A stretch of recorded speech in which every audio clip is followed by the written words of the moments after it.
Hello students. आज आप लोगों को एक बहुत ही महत्वपूर्ण टॉपिक से परिचय कराने जा रहा हूं, जिसका नाम है एक्टिव एंड पैसिव वॉइस। आप सभी का एक बार स्वागत है। और अभी एग्ज़ाम चल रहा है एमटीएस का, या और भी जो परीक्षाएं हैं उसमें जो प्रश्न आते हैं, 25 प्रश्न पूछे जाते हैं एमटीएस में। और उसमें मैं जो देख रहा हूँ उसमें कम से कम 3 प्रश्न इस सेक्शन से आ रहा है। आप समझ सकते हैं कि टॉपिक हमारे लिए कितना महत्वपूर्ण है। तो आज मैं इसके पीछे वाला भी वीडियो बना सकता था, लेकिन परीक्षा को देखते हुए मैंने आज इसको टॉपिक को सिलेक्ट किया है और मैं इसके बारे में बताऊं ताकि तत्काल आपको कुछ लाभ मिल सके। ओके, तो हम लोग बिना समय गंवाए इस पर हम शुरू करते हैं। आप इसे ध्यान से देखेंगे और ये बात विश्वास कर लीजिए कि आगे आने वाले दिनों में एक से बढ़कर एक आपको वीडियो मिलेंगे और वह बहुत ही गेम चेंजर होगा आपके लिए, बहुत ही लाभदायक सेशन होगा। तो देख शुरू करते हैं। आपके सामने यहाँ पर 2 सेंटेंस नजर आ रहे हैं, जिसमें एक लिखा हुआ है Sudha writes a letter. Next, a letter is written by Sudha. इसमें कुछ अंतर आ रहा है, ठीक है। तो ये जो पहला वाला वाक्य है उसको हम लोग आपको 2 सेंटेंस दिखाई दे रहे हैं। Sudha writes a letter, a letter is written by Sudha. क्या आप इसे बता सकते हैं ये दोनों जो वाक्य हैं, दोनों जो सेंटेंस हैं, उसमें क्या फर्क है? सुधा दोनों में लिखा हुआ है, लेटर दोनों में लिखा हुआ है, यहाँ भी क्रिया है, यहाँ भी क्रिया है। क्या फर्क है दोनों में, है ना? इस बात को आज हम लोग समझने की कोशिश करेंगे। आप पहले ये जान लीजिए, ये जो ऊपर वाला जो सेंटेंस है वह एक्टिव वॉइस में है। किस वॉइस में है? एक्टिव वॉइस में। अब हम लोग जानेंगे क्यों एक्टिव वॉइस में है। और ये जो दूसरा वाला जो सेंटेंस है इसी को हम लोग कहते हैं पैसिव वॉइस, राइट। तो एक्टिव वॉइस में होता क्या है इसको हम लोग पहले देखेंगे, राइट।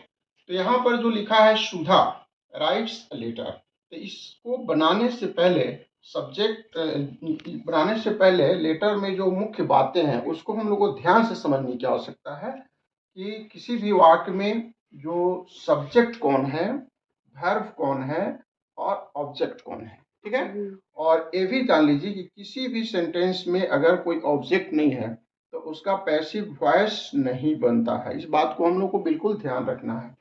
तो सुधा यहाँ पर क्या है? सब्जेक्ट है, और ये क्या है? वर्ब है, और यह क्या है?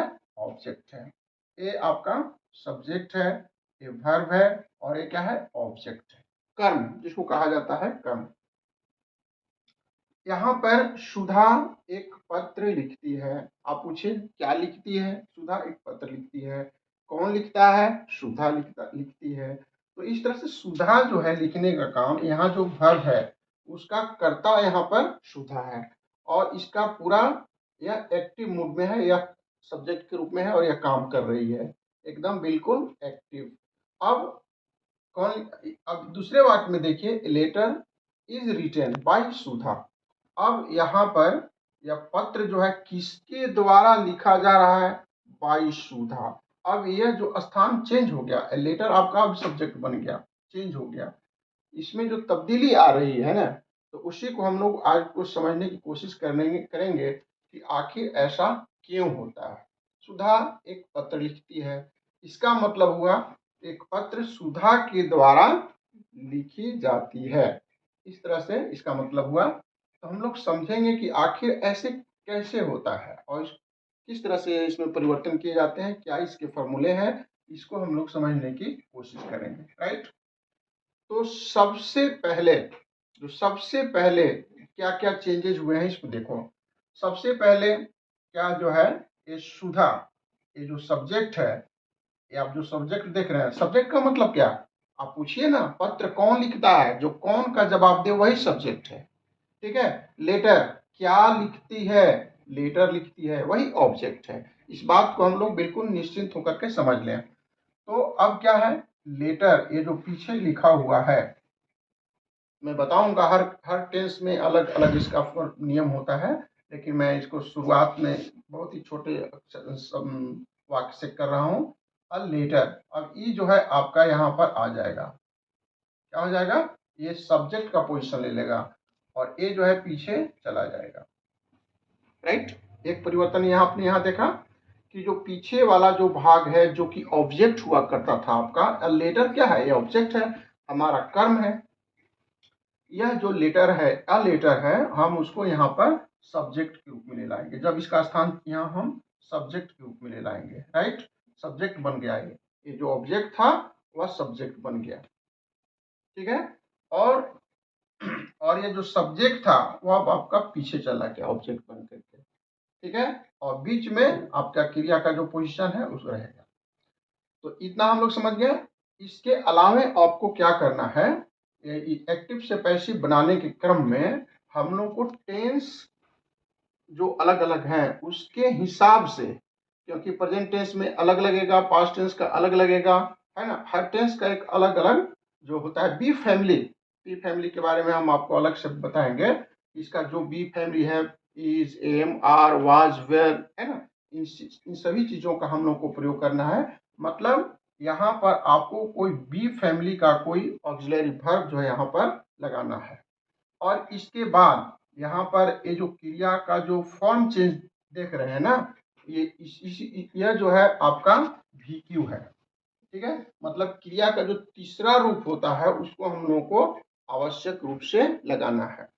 जब आपका MTS का या जो भी एग्जामिनेशन चल रहा है उसमें आप लोग को देखना है कि अगर एक वाक्य दिया रहेगा और उसके 4 विकल्प में आपको बना के दिया रहेगा कि इसमें बताइए कि इसका पैसिव कौन होगा, तो उसमें आपको देखना है कि किसमें बी फैमिली का कोई एक क्रिया होनी चाहिए और साथ साथ क्रिया का तीसरा रूप जो है उसमें जरूर से जरूर होना चाहिए और बाई भी लगा होना चाहिए, लेकिन यह आवश्यक नहीं है ना।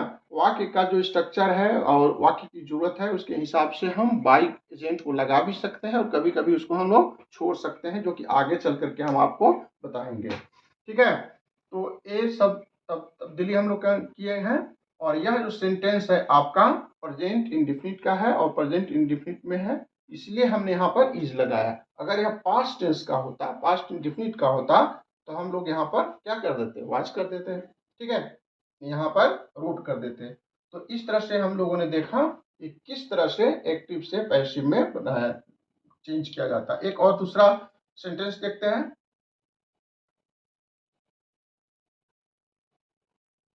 रानी wrote a letter।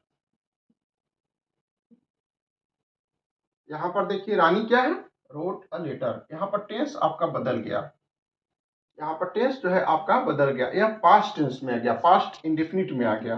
अब हम लोग यहाँ पर क्या करेंगे, देखिए अब यहाँ पर हम इसको अ लेटर को फिर यहाँ ले लाएंगे, ठीक है।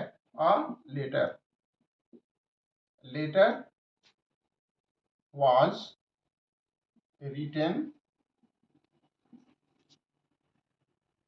रिटन बाय रानी, ठीक है। क्यों ऐसा हुआ, वहां पर तो इज लगा था, यहाँ पर वाज कैसे लग गया भाई। हमने ये सारी तब्दीली कर दी, ये लेटर इधर ले लाए, रानी को हम इधर ले लाए, है ना। तो इस तरह से हम लोग काम कर रहे हैं। अब यहाँ पर राइट बताया था क्रिया का हमको तीसरा रूप लिखना, ये भी कर दिया, ठीक है। वाज यहाँ कैसे लगा, वाज इसलिए लगा क्योंकि यहाँ पर आपका सेंटेंस जो है यह आपका किस टेंस में है, यह जो है आपका पास्ट इंडेफिनिट में है, ठीक है, पास्ट इंडेफिनिट में है। और पास्ट इंडेफिनिट में है तो आपको यहाँ पर पास्ट इंडेफिनिट में जो यूज होने वाला जो आपका ऑक्सिलरी वर्ब है, जो जिसको कि हम बी फैमिली का भी सदस्य कहते हैं, इसमें हम वाज वेयर का प्रयोग करते हैं। क्योंकि यह सिंगुलर नंबर में सब्जेक्ट है, सिंगुलर सब्जेक्ट है, इसलिए हम यहाँ पर सिंगुलर वाज का प्रयोग करेंगे। A letter was written by Rani, ठीक है। तो इस तरह से प्रेजेंट इंडेफिनिट का ये हो गया और इसी तरह से present past perfect past indefinite का हो गया। तो इस तरह से अभी आपको 2 टेंस के बारे में हमने बताने का कोशिश किया है। और इसी तरह से आप एक और उदाहरण देख सकते हैं। आई ईट अ मैंगो। ठीक है, आई ईट अ मैंगो, बहुत ही सरल। अभी आपको एक मैं प्लिंथ बना रहा हूँ, ठीक है, और इसमें बहुत ही सरल जो स्ट्रक्चर है उसको मैं आपको समझाने की कोशिश कर रहा हूँ। इसके बाद धीरे धीरे कमिंग वीडियोज में आप लोग देखेंगे कि आपका लेवल जो है और मैं उसको बढ़ाऊंगा आवश्यकता के हिसाब से। ठीक है, तो आई ईट अ मैंगो आप में से बता सकते हैं, आप बहुत ही आसानी से बता सकते हैं कि जिस तरह से हमने ऊपर में किया है उसके हिसाब से हम इसको चेंज करेंगे। ठीक है, वही फॉर्मूला हमारे पास है। अब मैंगो कहाँ चला जाएगा, आगे चला जाएगा, अ मैंगो। ठीक है, अब मैंगो प्रेजेंट इंडेफिनिट का वाक्य है, इसलिए हम यहाँ पर क्या लगाएंगे, mango is. Okay, mango is eaten, eaten by me. Okay, I जो है यहाँ पर मी ऑब्जेक्टिव केस में आ जाएगा, इसलिए हम यहाँ पर मी लगा देंगे। इस जो प्रोनाउन चैप्टर जब हम शुरू करेंगे तो उसके बारे में आपको पूरा बताएंगे।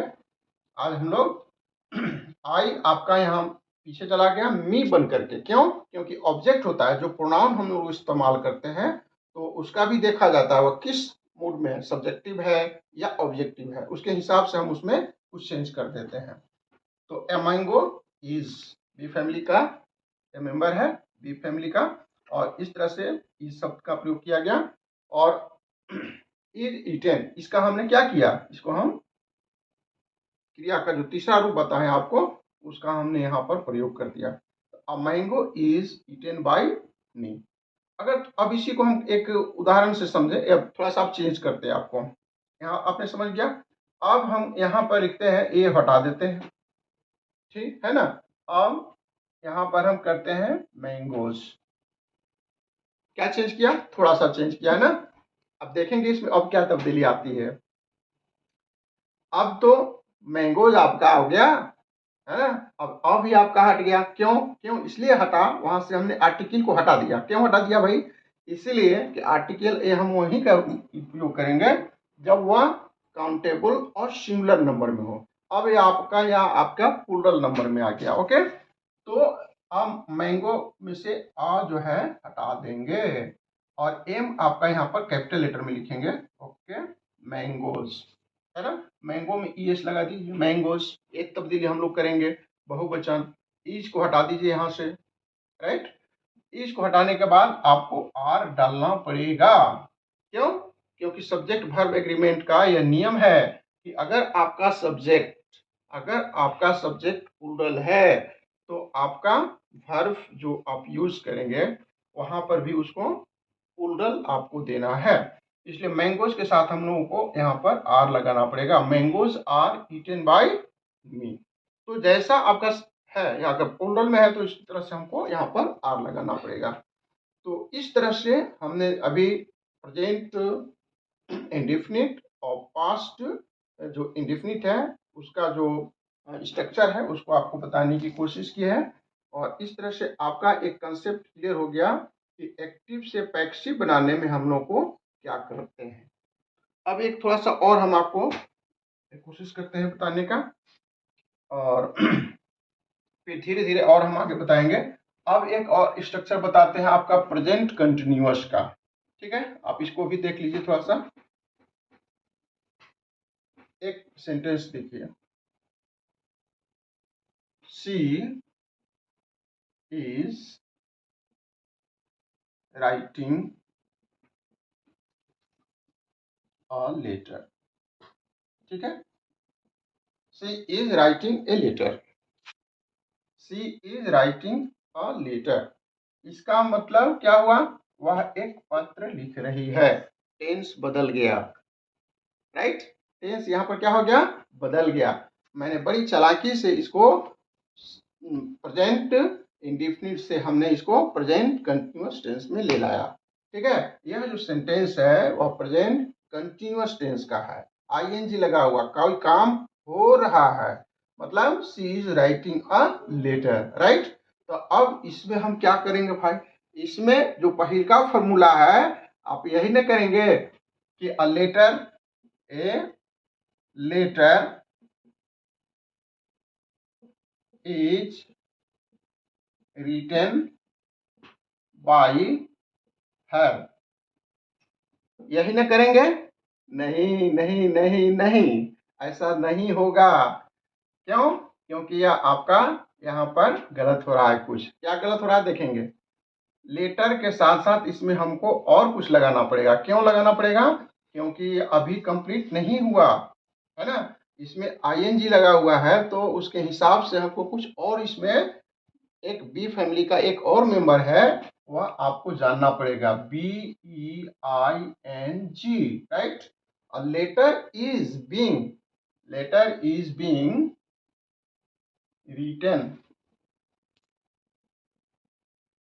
Written by her. Letter is being को यहाँ पर लगाना है, ठीक है। बीइंग लगाने से तब आपका ये सेंटेंस कंप्लीट हो जाएगा। प्रेजेंट कंटिन्यूअस का जो स्ट्रक्चर है उसमें बीइंग आपको लगाना जरूरी है। पास्ट में जब हम बनाएंगे तो वहां पर भी हमको यहाँ पर बीइंग जरूर से जरूर लगाना पड़ेगा। Letter is being written by her, ये हो गया। एक चलो और वाक्य देखते हैं हम लोग।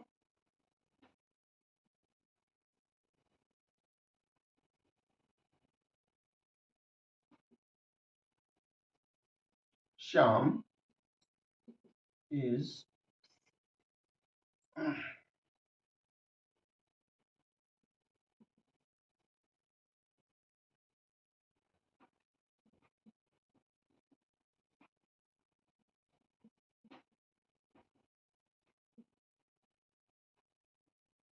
ठीक है। Shyam is telling a story. Shyam क्या कर रहा है? कहानी कह रहा है, ठीक है। तो स्टोरी इज बीइंग, टेल का क्या कर दें, टेल है ना, टेल मैंने कहना। अभी हम हो जाएगा टोल्ड, टोल्ड बाई श्याम, ठीक है। टोल्ड बाई श्याम, ये सब श्याम जो है आपका पीछे आ गया। Story is being told by Shyam, ठीक है। तो इस तरह से हम लोगों को स्ट्रक्चर को करना है। अब इसका हम पास्ट भी कर सकते हैं इसी तरह से, क्योंकि आज यह पार्ट है। फिर एक और वीडियो हम लोग बनाएंगे इसी पर, एक्टिव पैसिव पर। इसके बाद हम और इसमें जो मॉडल वर्ब कैसे होता है, या और जो जो सेंटेंसेस, दूसरे प्रकार के जो सेंटेंसेस है, उसका हम लोग कैसे पैसिव वॉइस बनाएंगे, इसके बारे में हम अगले वीडियो में आपको बताएंगे। अब एक पास्ट टेंस का, पास्ट इंडेफिनिट कंटिन्यूअस टेंस का वाक्य लेते हैं। रानी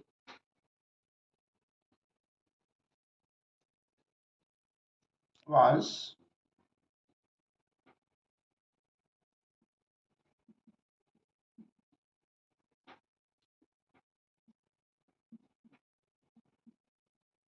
ठीक है, रानी वाज राइटिंग ए लेटर। अब ये पास्ट में आ गया, पास्ट कंटिन्यूअस में आ गया, ठीक है ना। तो उस तरह से अब हम लोग देखें क्या करेंगे इसको। अ लेटर वाज बीइंग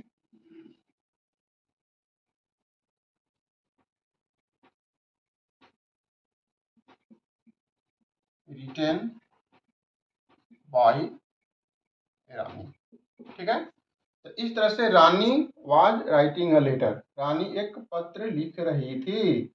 और लेटर वाज के बाद बीइंग, जैसे ऊपर मैंने बताया था, जो कंटिन्यूअस सेंटेंस होते हैं, चाहे वो पास्ट का हो, प्रेजेंट का हो, उसमें आपको जो ऑक्सिलरी वर्ब है ना, उसके बाद आपको आवश्यक रूप से बीइंग का प्रयोग करना है, ठीक है। तो इस स्ट्रक्चर को हम लोग को बहुत ध्यान से देखना है, और इस हिसाब से आप जो स्पॉटिंग एरर जो क्वेश्चन आ जाए या कहीं भी आ जाए, या एक्टिव पैसिव, तो उसमें आपको इस तरह से जो है उसके स्ट्रक्चर को आपको ध्यान रखना है। और इस तरह के जो प्रश्न है उसको बार बार आप लोगों को घर में भी अभ्यास करना होगा, तब जा करके इसके बारे में आप कमांड प्राप्त कर सकते हैं, ठीक है। तो इस तरह से आज हमने क्या क्या देखा। आज हमने एक्टिव पॉज बनाने का जो बेसिक, बहुत ही साधारण और बहुत ही सरल जो वाक्य हो सकते हैं, उस स्ट्रक्चर को हमने देखा कि कैसे एक्टिव से पैसिव बनाने की कोशिश करते हैं, उसमें क्या क्या तब्दीली आती है। तो उसको समअप करते हैं। हमने यही देखा कि जो सब्जेक्ट है वह ऑब्जेक्ट बन जाता है, ऑब्जेक्ट जो है सब्जेक्ट बन जाता है। लेकिन साथ ही साथ आपको यह भी ध्यान रखना है, ये भी ध्यान रखना है कि आपको क्रिया का तीसरा रूप जरूर से जरूर लगाना है। और उसके साथ साथ ये भी ध्यान रखना है कि कोई भी स्ट्रक्चर आपका पैसिव नहीं बनेगा, कोई भी स्ट्रक्चर पैसिव नहीं बनेगा जब तक आपका उसके साथ कोई भी फैमिली का जो सदस्य है, बी फैमिली का जो वर्ब है नहीं लगेगा तो वह नहीं बनेगा। Is, am, are, was, were, be, being, ये जो सारे शब्द हैं उसके बारे में उसको जरूर से जरूर वहां पर आपको लगाना है। तो इस तरह से आज हमने आपको एक्टिव पैसिव के जो एक मूल बातें हैं, मूल स्ट्रक्चर जो है उसको हमने समझाने की कोशिश की है। और अगले जो चैप्टर जो अगला जो हमारा वीडियो आएगा कल, और उस पर हम लोग उसको और विस्तार से उसमें पूरा करने की कोशिश करेंगे। इस तरह से आपका एक्टिव पैसिव पर पूरा कमांड हो जाएगा और परीक्षा में कभी भी ये जो है आपका सवाल गलत नहीं होगा और परीक्षा में आप अच्छा करेंगे। और विश्वास मानिए बहुत जल्द धीरे धीरे धीरे धीरे आपकी सारी जो कमजोरी है सब दूर हो जाएगी। Thank you, that's all. ठीक है भाई, इसको थोड़ा सा आप लोग इसको लाइक एंड सब्सक्राइब कर दीजिए ताकि इसका प्रमोशन हो, आगे हम लोग का वीडियो बनाने का हौसला बढ़े। धन्यवाद।